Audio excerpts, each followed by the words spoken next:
seems to be somewhat of a common theme that I come on here and tell you I'm not very well, but I actually have some sort of viral cold at the moment. You can probably hear it in my voice. So I'm really wanting to just snuggle down and get cozy because a storm is supposed to hit us this weekend. And so I thought it's the perfect time to spend time inside, of course, never need an excuse for that, and read some books and do a 24-hour read-a-thon with the festive vibes surrounding us, with the Christmas tree on and the decorations and hot drinks and all of the fun, wonderful things. So in terms of my reading plans, I am still making my way through Every Exquisite Thing from my previous vlog. I am 353 pages through. I literally have 5-10 pages left of this, and then I will be finishing this one. And then I think in terms of my next read, I'm going to move on to Rewitched. This is another one that's been on my TBR, and I'm basically just going to be reading books from my TBR video, in which is every book that I'm very excited for to get to. I do think I have a few books arriving in the post, and I'm undecided whether I'm just going to wait and haul them all up and do a big massive haul, or haul them to you. Perhaps I'll do both. We'll see. Anyway, yeah, so I'm gonna sit here, finish this book, 5 pages left to go, and I'll share my final thoughts and feelings, and then start the wonderful, magical Rewitched, which I'm so excited for. And sad I didn't really get to read it in the kind of Halloween spooky time, but still, better late than never, right? So grab yourself a most warming hot drink, a cozy blanket, snuggle down, and let's get ready for reading.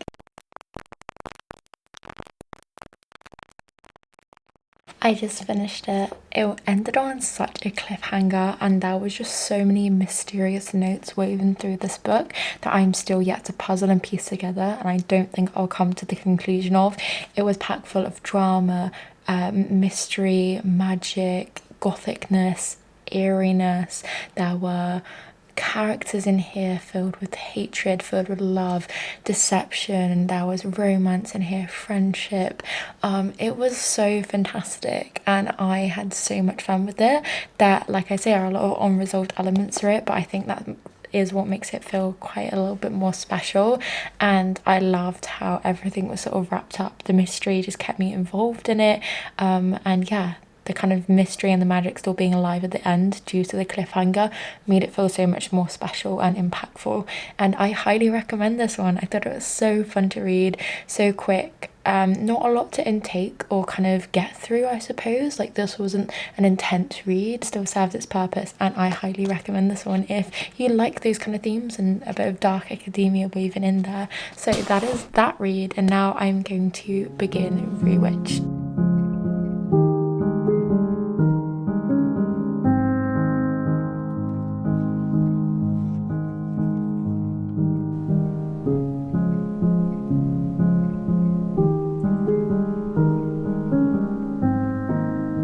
I just wanted to give a little update. First of all, I had book mail arrive. She is Always Hungry by Eliza Clark. I adored Boy Part, so I bought this as soon as the Black Friday Waterstones kind of point sale thing happened, because I've wanted this for ages, so I'm very excited to get to this one. But that aside, and these 2 stunning bookmarks I also bought aside, I am 131 pages through Rewitched and devouring it because it is so much fun.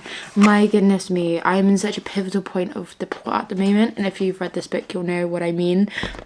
And we're trying to figure out what's going to happen, like an outcome of this pivotal point in the plot. Not much has happened leading up to this. It's kind of all new for the reader as well as the protagonist. So it's quite interesting to kind of go on this story and you're feeling the same emotions that your protagonist is feeling. So it feels less of a heavy fantasy because you're not having to be aware or kind of be forward thinking because you're going along with the protagonist and the story and the plot itself. So really enjoying that element of it and loving the fact that there's a cat involved in here. There's also a bookstore involved in here. There's a lot of self-deprecation and questioning around self-worth. That feels so validating and just so amazing to read because it just sings to my heart, and I love that a bookstore is in the front of this as well. So yes, 130 odd pages through, about a quarter through I would say. So yeah, I think I'm going to continue reading this one and binging it for this afternoon because, like I say, absolutely loving it. After that I might go into She's Always Hungry because now this is new in my collection and a highly anticipated read, so we'll see. But obviously first gotta get through Rewitch and I will update you with any further updates.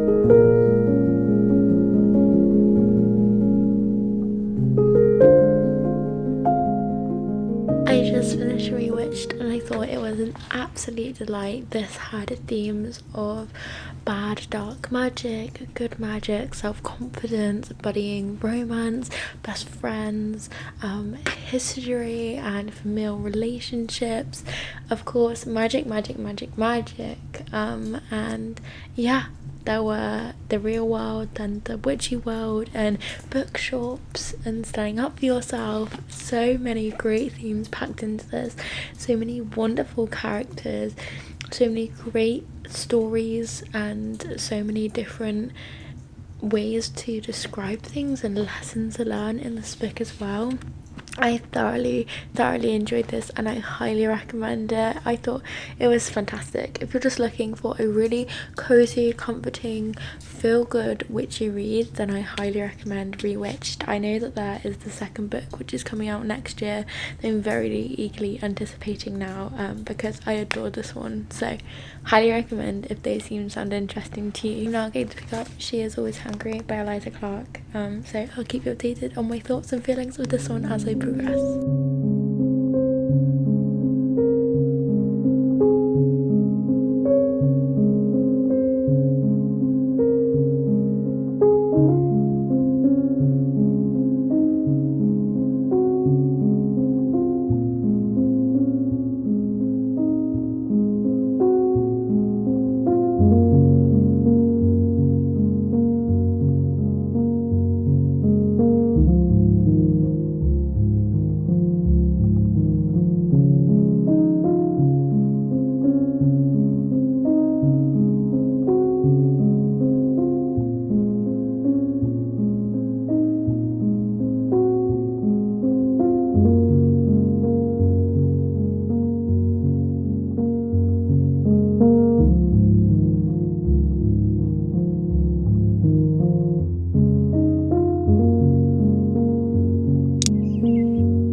Hello, please ignore the state that I'm in my crazy dressing gown. I'm still feeling quite unwell with this cold flu-y thing, but I'm getting better.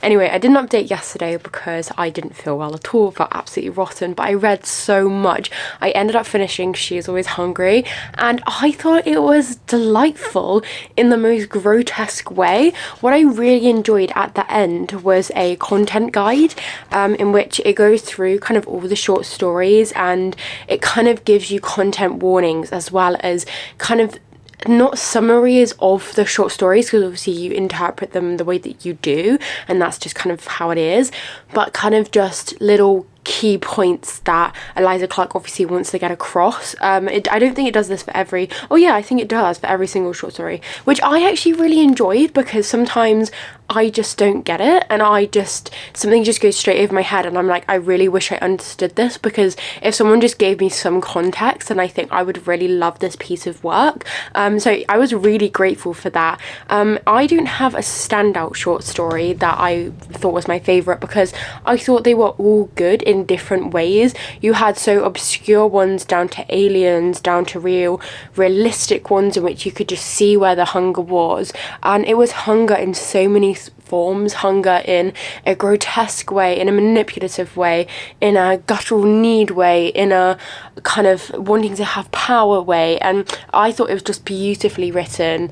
Fantastic characters, wonderful worlds to just pack all of that emotion, all of that hunger, need, guttural instinct into one story and change the perspective of the reader throughout your short stories, and just to not have it set in one world. I just thought it was absolutely fantastic, and for such a short book I am blown away and I highly recommend this. So it did have some themes in which are definitely content warnings, so I would 100% recommend looking at this before you dive into it. But like I say, it had obviously the theme of hunger, sometimes a feed of desire, want, need, guttural kind of like instincts, but it also had very grotesque, sometimes quite disgusting, gooey hunger, if I can describe it in that way without spoiling anything.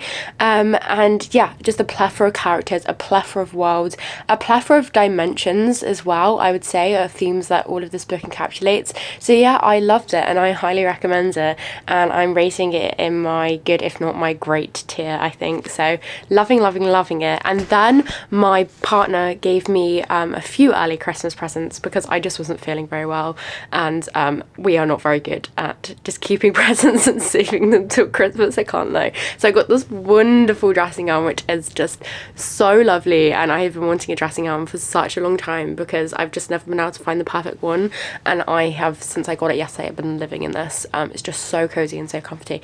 Anyway, this isn't a dressing gown review, because I also got I cannot remember the title for the life of me, but it's the Laundromat book, in which is a Korean translated fiction, in which I think if you've been around this channel any amount of time, you'll know how much those kind of translated books are dear to my heart.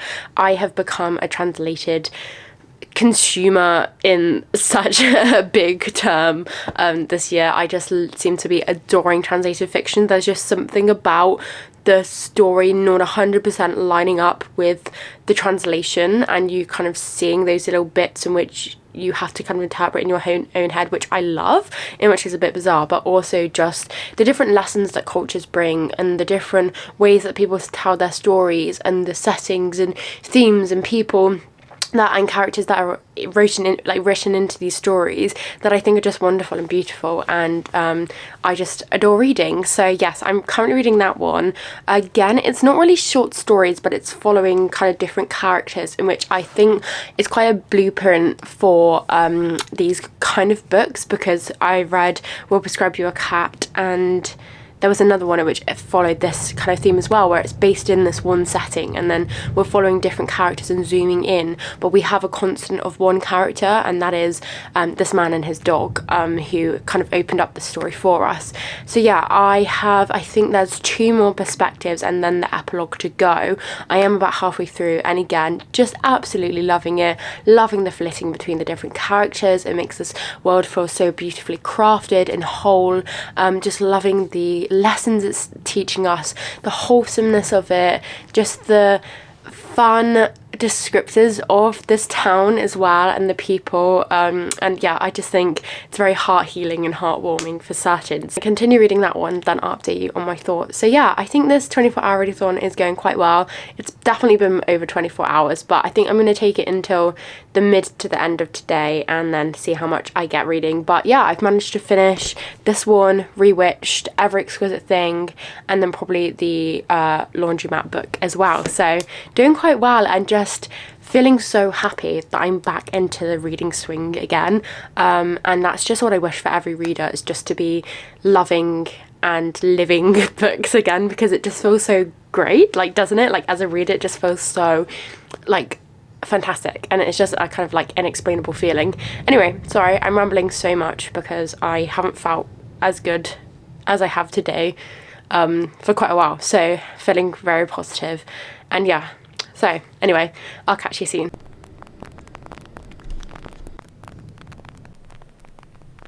It's been a few days since I last updated, and I think I left off reading this stunning book. I have since finished this and a few others, but I wanted to talk about this one because I was reading it while filming, and I really enjoyed this one. I thought it was such a wholesome read. It followed characters in which were continuous throughout the whole entire plot, which was nice to see, but it had kind of what I would now describe as like the stereotypical storytelling from books like similar to this that I've seen, in which we follow different characters and their stories through the chapters, but there is like a continuous narrative there, and having this continuing characters, which was the old man and his dog, in this town really kind of helped to tie it all together. And at the end, when you saw the resolution happen, without spoiling too much, it was quite wholesome to see, and a lot of the lessons learned in here, a lot of the life stories in which this book kind of portrayed, I thought were just so magical and wonderful, and I really enjoyed reading, and I highly recommend. It was definitely really easy to pace yourself through and read. like I say, the chapters weren't necessarily chapters as such, and more just breaks in character stories. So it kind of did leave you feeling a bit double-sided, at least for me, because one side I was excited to see what other characters were about in this kind of setting, but there was characters which you touched on that you knew that their perspective was coming sometime soon, so you would kind of get a deeper look into their sphere, I suppose. But yes, highly recommend this one. Definitely really enjoyed it. And yeah, I'd love to know your thoughts, or if you have any similar recommendations with this book. And that is the end of this 24-hour readathon. It is definitely days later, so definitely no longer a 24-hour readathon. But as I said, I finished this quite a few days ago, but I was just so unwell with whatever this cold flu-y thing is that I didn't have the motivation or really the energy to update or talk or get my thoughts kind of concise. So I'm going to wrap up this video and say thank you ever so much for watching, and I hope that wherever you are and whatever you're doing, you have a wonderful day or night. Until next time, bye!